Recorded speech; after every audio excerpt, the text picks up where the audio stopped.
पहलगाम इथं झालेल्या दहशतवादी हल्ल्यात मृत्युमुखी पडलेल्या राज्यातल्या 6 पर्यटकांचे पार्थिव राज्यात परत आणण्याची प्रक्रिया सुरू झाली आहे. पनवेलचे दिलीप देसले यांचं पार्थिव मुंबई विमानतळावरून त्यांच्या निवासस्थानी पोहोचलं आहे. दादा भुसे यावेळी उपस्थित होते, तर विमानतळावर आशिष शेलार आणि इतर मंत्री उपस्थित होते. देसले यांच्याशिवाय अतुल मोने आणि हेमंत जोशी यांचं पार्थिवही मुंबईत आणलं आहे. पुण्यातील कौस्तुभ गणबोटे आणि संतोष जगदाळे यांचं पार्थिव घेऊन संध्याकाळी 6 वाजता विमान पुण्यासाठी रवाना झालं. पुणे विमानतळावर मंत्री माधुरी मिसाळ यांच्याकडे जबाबदारी सोपवण्यात आली आहे.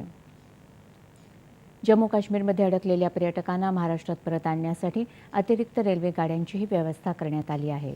ही रेल्वे माता वैष्णोदेवी कटरा स्थानकाहून रात्री 9:20 सुटणार आहे. उद्या सकाळी 9:30 वाजता ही रेल्वे नवी दिल्लीला पोहोचेल. श्रीनगर विमानतळावरून आतापर्यंत 16 पर्यटकांचे पार्थिव देह रवाना करण्यात आले आहेत.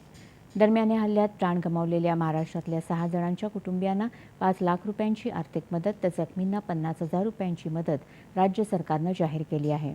अडकलेल्या पर्यटकांना परत आणण्यासाठी विशेष विमानाचा खर्चही राज्य सरकार करेल, असं मुख्यमंत्र्यांनी सांगितलं.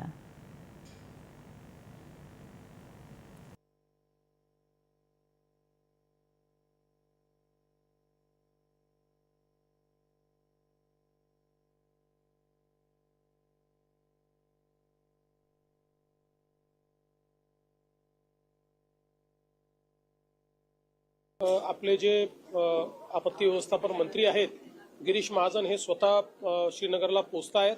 तिथे जाऊन जे आपले पर्यटक तिथे आहेत त्यांचं कोऑर्डिनेशन आपण करतोय. याच्या व्यतिरिक्त ज्यांनी सोशल मीडियाच्या माध्यमातून किंवा SMS च्या माध्यमातून आपल्याशी संपर्क साधला त्या सगळ्यांच्या व्यवस्था आपण केलेल्या आहेत.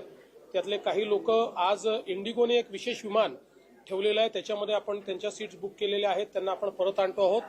आज दिवसभरात अजून कोणाकोणाला अशा प्रकारची आवश्यकता आहे परत आणण्याची व्यवस्था करायची आहे याचा सगळा आढावा घेऊन उद्या पुन्हा आम्ही केंद्रीय मंत्री आपले राज्यमंत्री श्री मुरलीधर मोहोळ यांना विनंती केली आहे की आपण इंडिगोला उद्या एक विशेष विमान त्या ठिकाणी देण्याची किंवा ॲडिशनल विमान विशेषपेक्षा त्यांच्या जे रेग्युलर ट्रिप आहेत त्यापेक्षा एक ॲडिशनल विमान महाराष्ट्रात आणणारं मुंबईला वगैरे येणारं असं त्यांनी द्यावं अशी विनंती करावी आणि त्या ठिकाणी जे काही त्याला आवश्यक तिकीट्स वगैरे आहेत त्याची व्यवस्था आपण करू.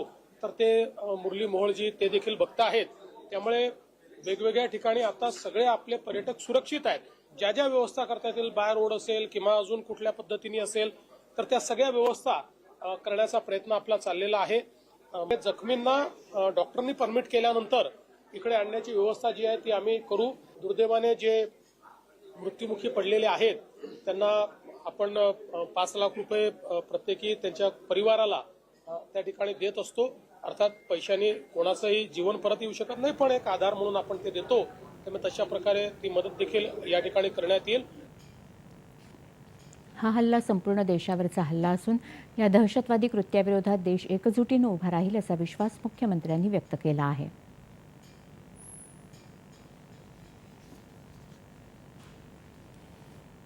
केंद्र सरकार असो की जम्मू काश्मीरचं सरकार असो आपण सगळे सोबत आहोत. आज ही परिस्थिती जी आहे ती आपल्या लोकांवर भारतीयांवर झालेला हल्ला आहे. त्यामुळे याच्यामध्ये कुठलंही राजकारण आणण्याचं कारण नाहीये. हे ठीक आहे की केंद्र सरकारकडे किंवा एलजींकडे जोपर्यंत कारभार होता तोपर्यंत अशा प्रकारचे हल्ले होऊ शकलेले नाहीत. पण हा हल्ला जो आहे हा एक प्रकारे भारतीयांवर झालेला हल्ला असल्यामुळे याच्यामध्ये कुठलाही भेद नाहीये. केंद्र सरकार आणि संपूर्ण देश हा जम्मू काश्मीरच्या पाठीशी आहे.